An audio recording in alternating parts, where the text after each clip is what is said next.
Since its opening in 1947, the plant on Boxwood Road employed thousands of Delawareans and saw as many as 1,200 cars a day roll off the assembly line.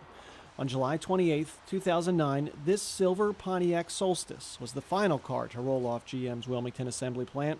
Workers signed their names on the car that marked the end of an era. The closing of the GM plant was the end of auto manufacturing in the Northeast U.S. Stan Kaminsky worked at the plant for more than 30 years and shot this video of the plant's final day. She's history.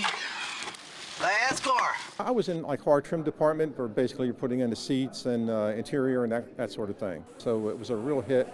Plus I lost my job, and to see a lot of my coworkers lose theirs or have to transfer to other GM facilities. There was a glimmer of hope later in 2009 as electric car maker Fisker made plans to move in and take GM's spot. Imagine with me, imagine the day when 2,000 workers are once again passing through those gates. But the workers didn't come.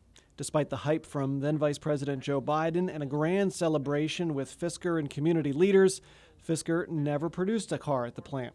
Today, it's much as it was in 2009, dark and empty. But all that's about to change. Enter Tom Hanna. To me, it's sentimental. My uncle, my grandfather, my father all worked in this plant. And the idea that 1,200 cars a day were once rolled off the lines here, to me is just so powerful to even think about. We hope to restore this property back to the economic engine that it once was for this community. Hanna is president of commercial real estate developer Harvey Hanna & Associates.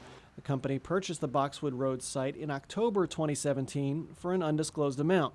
The company now plans to tear down the existing 3.2 million square foot structures and build 4 or 5 modern buildings to house new employers. We spent many months trying to find corporate clients that could really find reuse value in the existing buildings. That proved to be futile. The trend with industrial real estate these days is more in logistics and fulfillment, and that's what the market has indicated is the highest and best use here. For logistics and fulfillment, think businesses like Amazon, shipping products around the East Coast and beyond. Based on our research, we estimate around 2,100 new jobs will be created here at the Boxwood property. Give everyone a feel for where things stand. Hanna presented the plans to the community at a recent town hall meeting. Residents mainly had questions about the noise trucks and trains would make moving product in and out of the property. I just had concerns about the noise. I mean, I'm all for this going through. I'm all for the Boxwood plant to be refurbished, bring jobs, bring a hope, I guess, for this area. But I am concerned about the community changing a little bit, which it needs to. But the trains, they don't listen. They don't care.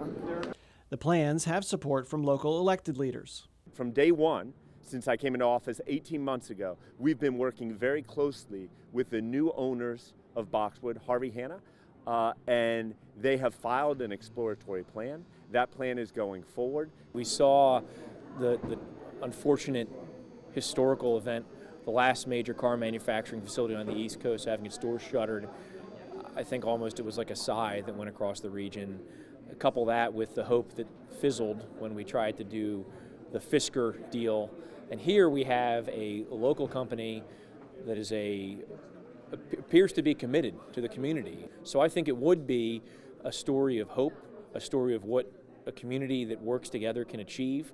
The site is projected to have a major economic impact that could add $281 million to the economy every year when it's fully operational.